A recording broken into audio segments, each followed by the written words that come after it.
João Cantiga Esteves e Rui Moreira de Carvalho são convidados desta noite do Closing Well. Muito boa noite aos dois. Obrigado por estarem aqui. Rui, começando por olhar rapidamente para o discurso de Cavaco Silva neste 25 de Abril, focou um ponto que nós já abordámos aqui, que é a questão de vender, de facto, a imagem de Portugal. Mas como é que se vende essa imagem mais positiva? Não basta falar.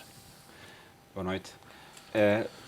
Diz bem, e os atos. E o que acontece, por exemplo, na última semana, Portugal foi o único país dentro do espaço euro que as obrigações do Tesouro há 10 anos, chamados CDS, Default Swaps, baixaram.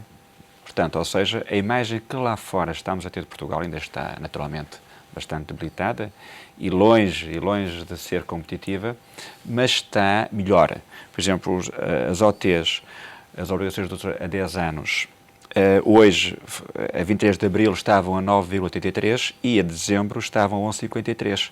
Em contraponto, a de Espanha estava em dezembro a 3,26 e foram emitidas no dia 23 a 4,32. Ou seja, há uma tendência de nós baixarmos, o que é louvável. É sinal de que alguma dessa mensagem que o Presidente quer está de facto a passar para os investidores internacionais. É alguma da mensagem que os portugueses querem está a passar lá para fora. Reparemos que os portugueses são mais do que alguns líderes da opinião e alguns políticos querem fazer crer. E o povo está sereno. Nós não estamos em convulsão, como se viu na Grécia, e agora parou, e como se vê por vezes em Espanha. O povo português já entendeu que é uma altura de consenso e não uma altura de perturbação. João Cantiga Esteves, e é preciso de facto vender Portugal, sobretudo a quem compra a dívida portuguesa. Ainda hoje Vítor Constâncio disse que, olhando para os juros da dívida portuguesa, obviamente não há condições para voltar ao mercado, mas também não é um sinal de que seja um falhanço de Portugal no regresso aos mercados, nessa meta de regressar ao mercado em 2013. Não, aliás, até por contrário, neste aspecto tem havido alguns sinais positivos, portanto as taxas têm descido, praticamente neste momento há 2 anos estamos abaixo do momento em que pedimos ajuda às instituições internacionais, portanto desse ponto de vista começa a haver alguns pequeninos sinais de credibilidade acrescida. Agora, naturalmente que ainda estamos muito longe de falar em qualquer coisa próxima de normalidade. Aliás, é interessante, a título de exemplo, e mesmo dentro do quadro da própria zona euro, tivemos, precisamente agora, algumas operações que merecem alguma referência, pela curiosidade delas e pela distância a que estamos. Portanto, a Alemanha emitiu a 30 anos, embora não tenha emitido aquilo que esperava, conseguiu emitir a 30 anos, se não estou em euro, cerca de 2,5%.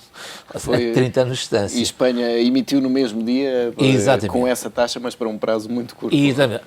A Holanda emitiu também a 25 anos, e, portanto, enfim, isto sim é alguma normalidade e, obviamente, que nós estamos muito longe disso. Aliás, a Alemanha, se não estou em erro, emitiu em paralelo a 10 anos a 1,7%. Quer dizer, portanto, ou seja, isto para dizer que realmente há aqui muito trabalho que é preciso ser feito, mas não há dúvida nenhuma que, eu direi que por toda a zona euro, em particular, há pequeninos sinais no que respeita aos ditos mercados financeiros e, em particular, às taxas de juros, alguns sinais positivos, mas lá está. Isto apenas serve para lembrar que pode ser conseguido, pode ser trabalhado, mas há ainda um longo percurso a fazer. Desse ponto de vista, tudo o que seja para ajudar a ganhar credibilidade, porque efetivamente, enfim, é algo que se perdeu e que se tenta recuperar, ilustrando os bons exemplos, como de alguma forma salientou o Sr. Presidente da República, evidentemente que isso é positivo. Ou seja, há felizmente coisas positivas a acontecer, o país de facto tem algumas potencialidades e claramente que no cômputo global salientarmos esses aspectos é positivo e ajuda a ganhar alguma credibilidade. Mas esses passos para ganhar credibilidade, no caso de Portugal, nesta altura, passam mais pelos dados, por exemplo, da execução orçamental, ou passam mais ao nível das reformas para o futuro e não tanto Passam pelas duas coisas, ou seja, importa dizer que neste momento, mais uma vez, são operações aqui e ali isoladas, mas importa referi-las. Por exemplo, novamente, há aqui o interesse por empresas portuguesas, que, enfim, que é interessante. Nós já percebemos que o investimento estrangeiro vai ser muito importante para uma saída mais sustentável e um crescimento económico mais saudável, e verificamos que temos novamente aí em curso algumas operações com os estrangeiros a olhar para a nossa economia. Isso é bom, estar no radar internacional, estar, digamos, também no barómetro das análises análises financeiras, é bom. Agora, toco em dois pontos muito importantes, que é a execução orçamental. Eu estou muito convicto que 2012 vai ser um ano muito, muito decisivo para isso. Evidentemente, temos ainda um trimestre em curso, portanto, enfim, podemos dizer que ainda a posição vai no adro, mas, sem dúvida nenhuma, que vai ser um ano muito determinante. Não é tanto o caso de atingirmos na perfeição os resultados, embora eu acho que isso vai ser muito, muito importante, estarmos muito perto no que respeita ao chamado memorando de entendimento. Agora, é preciso haver a tal inversão de tendência e perceber que está a acontecer aquilo que é verdade. Agora, quando olhamos para a execução orçamental, evidentemente que verificamos algumas coisas que têm sido apontadas como negativas, mas eu julgo que faz parte do processo de reestruturação da nossa economia, que é, por exemplo, de facto a receita fiscal cai, e se calhar vai cair, e não sei se isso é mau. Já aqui falamos uma vez, por exemplo, finalmente o imposto sobre os frutos livres está a cair, e se calhar é bom, uma vez que importamos o petróleo. O imposto sobre veículos está a cair, ou seja, são aspectos que, de alguma forma, travam o consumo, mas que se calhar são positivos. Pronto, por último, a questão que toca, e essa sim penso que é muito, muito importante, que é das reformas estruturais. E aí temos que ir ainda mais além, não só a fazê-las, mas também, digamos, a aplicá-las e a dar conhecimento. Porque, eu repito mais uma vez, que esta crise, aqui alargava até para a Europa, esta crise tem que ser também de renovação do modelo económico e modelo social.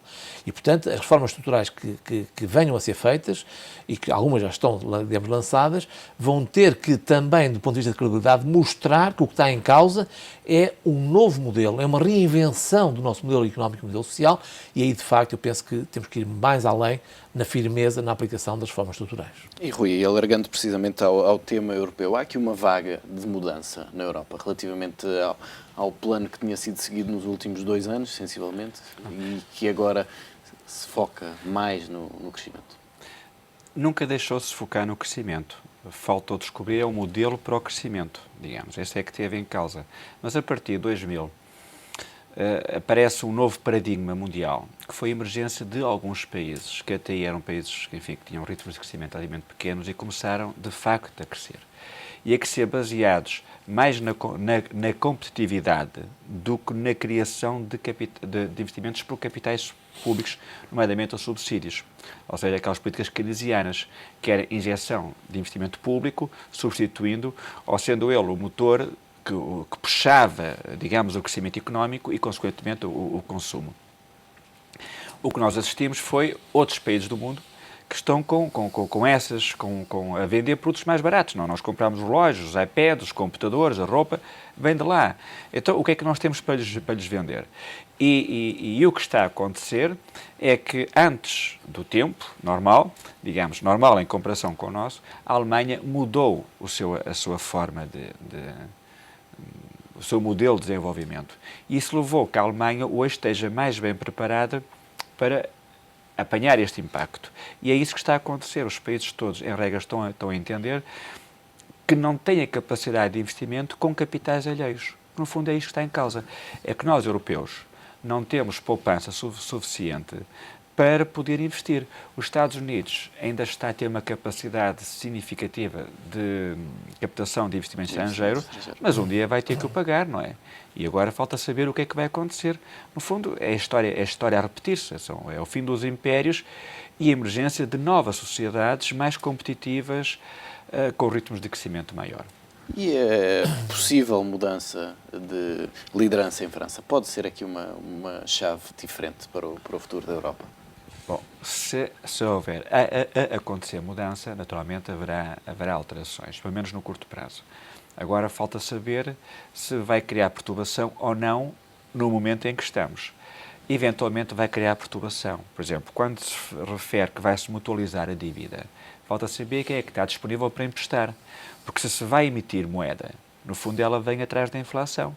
E isso é algo que os europeus não desejam, nem ninguém o quer. Por outro lado, alguém que anuncia que vai tributar 70% grandes fortunas, vai perdê-las. Portanto, é puro populismo. Ora, por vezes, isto são anunciados quando é em campanha eleitoral e depois, na prática, é mais do mesmo. Mas também pode acontecer o reverso, que é o que se passou em Espanha, que o Rajoy não foi muito feliz, nomeadamente em opiniões que fez, quando ele referiu que não ia cumprir com o Pacto de Estabilidade, enquanto, na prática, ele está a fazer uma revolução a nível de reformas. Mas o que acontece é que a imagem internacional dos mercados que tinha de Espanha alterou significativamente. E aí tem consequências. Portanto, voltamos à questão da importância da imagem. Voltamos à importância da palavra, porque a imagem também é reformas. E aí o governo português tem feito muito, muito bem, que tem trabalhado essencialmente para o estrangeiro.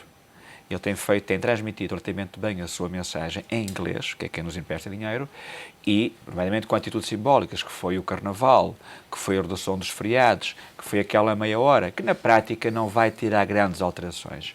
Mas quem está a ler, quem está, de facto, a observar, diz que nós queremos trabalhar mais, que nós estamos interessados em pagar aquilo que pedimos emprestado. É um sinal de compromisso. É um sinal de compromisso. Regressando ainda aqui à questão francesa, Hollande, ao bater o pé, como disse que vai fazer, a Alemanha pode de facto criar aqui uma perturbação. Até agora temos tido uma política liderada pelo eixo franco-alemão. Se esse eixo desaparecer, vai reinar ainda mais a confusão na Europa? Pois, eu penso que há esse risco. E aqui o que é preocupante é que, já agora que estamos a falar de França, de certa forma há aqui um déjà vu relativamente à postura de França. Ou seja, em parte, se fôssemos um pouco céticos e até masoquistas, quase que apetecia esperar para ver o que é que o Hollande sugere do ponto de vista do crescimento económico. Porque foi dito, e muito bem pelo colega, a questão é como fazer crescimento. Porque a Europa tem que aproveitar esta crise, à semelhança de Portugal, para perceber que o modelo que foi instalado na Europa, o modelo económico, o modelo social, há umas décadas atrás, de facto esgotou, chegou a um certo esgotamento. E, portanto, o grande problema não tem sido apenas na crise, mas tem sido, digamos, nos momentos, vamos dizer, normais da economia da europeia, em que durante um período de alguma estabilidade, de algum crescimento, fizeram-se políticas proativas de emprego, proativas de crescimento, e que claramente não deram resultados. E não precisamos ir tão longe, podemos ir a 2008 e a 2009. Portanto, aquilo que está em causa é que o modelo está esgotado e, por exemplo, quando se fala, como disse, e muito bem, na mutualização da dívida, a questão é quem paga. Eu tive exatamente a rever os números atuais da Europa. E são completamente inquietantes, já eram e continuam a ser. Por exemplo, do ponto de vista do equilíbrio orçamental, a tal meta dos 3% do PIB, que é, e bem, neste momento quem é que temos a cumprir essa meta? Luxemburgo, Finlândia e Alemanha. 3 países. Tudo o resto está muito acima, a média da zona euro é 4,1%. E aqui lá está. Porquê? Porque quando foi criado os 3%, o contexto era completamente diferente. E lá está, se calhar a regra não devia ter sido 3%, se calhar devia ter sido 0%. Porque ao ser 3%, quando qualquer coisa corre menos bem, já vamos para os 4, 5, 6%. E portanto, lá está, digamos, não temos folga. E neste momento acontece que não há sequer, ou melhor, peço desculpa, apenas a Estónia, já agora, a Estónia tem um superávit. Portanto, este é um problema que continua premente. E portanto, é realmente difícil. Segundo critério, a dívida pública. Como sabemos, o critério é os 60%. Quem é que neste momento está a cumprir os 60%? A Estónia, o Luxemburgo, a Eslováquia, a Eslovénia e a Finlândia. Tudo o resto está acima dos 60% e a zona euro está com 87% do PIB. Então vamos mutualizar como? Vamos aumentar mais esta dívida no conjunto? Porque os países que estão abaixo, como já vimos, são, com todo o respeito, a Eslovénia, o Luxemburgo, a Estónia e a Finlândia. Ou seja, há de facto aqui uma certa loucura coletiva, porque efetivamente continuamos com problemas estruturais complicadíssimos e eu receio que não se esteja a aproveitar esta crise para reinventar também a nível europeu o modelo económico e o modelo social, porque é claramente insustentável. Portanto, o caso da França, a questão vai ser esta, está bem, mas exatamente o que é que vamos fazer? Mutualizar a dívida, como foi dito e bem, quem vai pagar? Até onde é que vai a dívida? Ou seja, a Europa está claramente num dilema muito, muito complexo e, sobretudo, porque hoje tudo isto é equacionado também a uma escala global.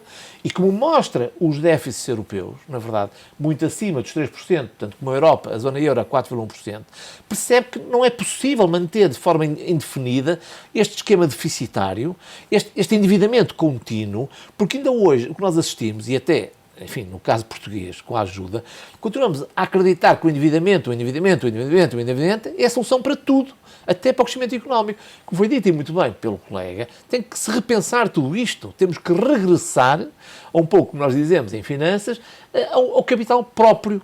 E, portanto, tudo isto é muito complicado. Ora bem, mas quando vemos, peço desculpa por interromper, mas quando vemos uma economia como a holandesa, uma economia relativamente robusta, entrar em crise, precisamente por não chegar a acordo para cumprir essa meta dos 3%, não é um sinal... Exatamente, a economia não tem crise. É uma crise política, neste caso. Exatamente. A Holanda, porquê? Porque, aparentemente, o Governo e o Primeiro-Ministro lá está preocupado com o objetivo que tem à sua frente, que é dos 3%. A Holanda está com 4,3%. E, portanto, eles lá querem, ou pelo menos o Governo, o Primeiro-Ministro, digamos, do partido maioritário, quer, efetivamente, chegar aos 3%. Mas, atenção, 3%, do meu ponto de vista, é o mínimo. Menos 3%. Ou seja, não estamos a falar de equilíbrio, não estamos a falar de zero. E, portanto, aquilo que se está a pedir à Europa é, digamos assim, o mínimo dos mínimos, que, repare, este 3% poderia, tecnicamente, ser explicado com crescimentos de PIBs das ordens dos 3, 4%. Como a economia estagnada, estes menos 3% estão longe de ser equilíbrio. Tecnicamente foi definido menos 3%, mas continua a ser um déficit. E a Holanda o que está a querer fazer, aparentemente, e do meu ponto de vista, bem, é que, vamos lá ver, isto não é apenas por critérios europeus. As economias, se não estiverem minimamente saudáveis na frente do endividamento e na frente do orçamento, do equilíbrio orçamental, não há nada sustentável nem robusto a prazo. Isto, digamos, não é por imposição apenas, é naturalmente para termos economias saudáveis em toda a Europa. Não é? O que está precisamente aí, ou seja, a sociedade holandesa revolta-se e não acha claro que ela tenha austeridade, quando no fundo a austeridade dela implica que haja outros países a utilizar, a beneficiar. Quando nós gritamos haver mais investimento, a questão toda é desde que haja alguém a emprestar dinheiro, não é? Ora, na média europeia, de facto, o euro está relativamente equilibrado, ainda está relativamente melhor com a própria Libra e que o dólar. Mas deve-se, de facto, a um conjunto pequeno de países, que a Holanda é um deles, que tem superávites, nomeadamente a nível de poupança. E a pergunta que eles fazem é, será que nós vamos poupar para que os do Sul gastem? Pronto, enfim, a dúvida é de uma sociedade, e aí muito bem, a sociedade diz que não está interessada nisso. Não está interessada nisso. E a componente principal, eu acho, comentando um pouco o que diz o professor Cantigas, acho que nós estamos a fazer o caminho. Hoje a atitude dos europeus é cada vez mais diferente. Quando nós falamos em austeridade, não, é mais responsabilidade, acho que é o termo correto. Porque já Max Weber dizia que a ética da responsabilidade é superior à ética das convicções. E esta é a fase da responsabilidade, porque as convicções políticas levaram-nos muitas vezes a desastres, que é o que se passa connosco. Nós estamos numa fase em que nós não conseguimos pagar aquilo que nós pedimos emprestado. Não é preciso académico, nem economista. Então é importante nós, pelo menos, conseguirmos ter o crescimento económico baseado na competitividade, que é fazer melhor produtos, serviços, para poder, de facto, conseguir pagar. Pagar aquilo que eu quero gastar. Que eu quero gastar toda a nossa economia, quando toda, digamos, a economia portuguesa, os últimos anos, estamos a falar de uma década e tal, nós podíamos emprestar 10% ao ano para pagar o nosso dia-a-dia. E hoje, o que nós produzimos, digamos, nosso crescimento do PIB não é suficiente para pagar o custo de serviço da dívida. Portanto, estamos no mau caminho. E eu concluo só que o que está previsto crescer na Alemanha no próximo ano, segundo os dados da FMI e as últimas previsões, é 0,6%. Portanto, ainda hoje o governo alemão também fez uma leitura nesse sentido. Portanto, um país que vai crescer 0,6% está muito perto do crescimento nulo ou mesmo da recessão. Portanto, eles têm que olhar para eles também. Porque, e quando olham para fora e vêm a países como Portugal, que está a dizer que está a tentar cumprir, é evidente que eles olham com mais ânimo. Agora, Mas, Rui, se tivermos todos os países europeus a olhar cada um para si, vai ser mais difícil encontrar uma solução global. Começa toda a essência. A essência do euro é um milagre. A essência da Europa, da União Europeia, é um milagre. Mas é um milagre que já dura anos. Portanto, e vai existir enquanto os europeus assim o quiserem. Quando deixarem de querer, provavelmente vem uma confusão, porque nós vivemos sempre em guerra. os europeus, são Estados-nações que vivem muito conflituantes. Não temos nada a ver com a China, por exemplo. A China tende a trabalhar em harmonia. Nós temos a trabalhar em confusão, em convulsão.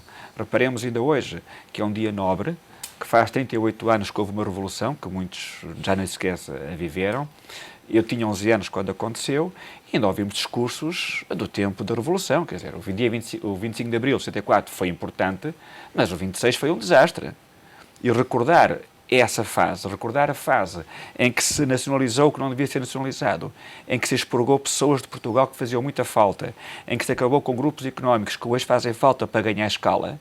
Repare, devia-se fazer um ato de contrição, a ver o que é que foi feito bom, como foi a Revolução, como acabar com uma ditadura, como acabar com uma guerra colonial, mas o que é que se fez de mal, que foi criar uma elite política, económica, de gestão, que de facto não mereceu a responsabilidade que foi dada pelos portugueses. Hoje, nós estamos significativamente pior, em termos de democracia, que estávamos há 10 ou há 20 anos atrás. E estamos pior porquê? Porque a nossa responsabilidade, a nossa capacidade de opção é pior. E ainda mais agora, com menos liberdade de Por isso mesmo é que é pior. Nós é. podemos votar, mas votamos constrangidos em termos económicos. Digamos, é fácil falar em democracia quando há dinheiro para pagar o almoço. Quando não há dinheiro para pagar o almoço, ou quando há dinheiro para pagar os livros dos filhos, ou quando os filhos não vão à escola, porque não há dinheiro sequer para pagar a escola, não é porque eles têm trabalho. Não podemos falar em democracia. E aí tem que haver responsabilidades. Não podemos falar de um governo que está no governo há menos de um ano, com responsabilidades. Claro que ele vai ser chamado à responsabilidade quando chegar o seu tempo, mas agora a história fala em anos e em décadas. O problema de Portugal não é um problema do último ano, nem sequer do engenheiro Sócrates. É um problema do modelo de crescimento que Portugal optou. Como é que nós podemos falar em Estado Social se nós não fazemos filhos? Como é que podemos falar em Estado Social se daqui a 20 anos vamos ter menos pessoas a descontar quais do que reformados? Como é que é possível? Não é possível. Então temos que repensar, de facto, ao menos dar hipótese a que os nossos filhos, nossos netos, venham a ter algo do que aquilo que nós temos e que a geração à minha frente, os meus pais, está a ter, que é a reforma, digamos, uma reforma digna. É tal mudança de paradigma que é preciso não só em Portugal, mas um pouco Eu só acrescentava que este é o Europa. problema, é que os agentes políticos desenharam um modelo e falharam completamente no seu financiamento, ou seja, na sua sustentabilidade. E esse, de facto, E é um na sua problema que tem que ser dimensão, analisado. uma pergunta muito gira era, não vamos comparar-nos com a Guiné-Bissau, em que eles fazem revoluções constantemente para repor a democracia, que é o que sempre o dizem. objetivo. Enfim, o nosso consolo é que muitas destas pessoas que dizem que hoje fariam revolução não conseguem estar no Chaimite, quer dizer, estão suficientemente volumosas para ter dificuldade de manobrar essas máquinas. Isto é dito com brincadeira, mas é triste, porque hoje devia de ser um dia de festa, um dia de comemoração de muitas pessoas que deram a vida e que perderam carreiras e famílias para lutarem contra a ditadura. E, de facto, é um dia de convulsão. É um dia de convulsão, não, é um dia de uma série de discursos que eu acho que são desnecessários. E fechamos com essa nota. Rui Moreira de Carvalho, João Cantigas Esteves, obrigado pela presença neste Closing Bell.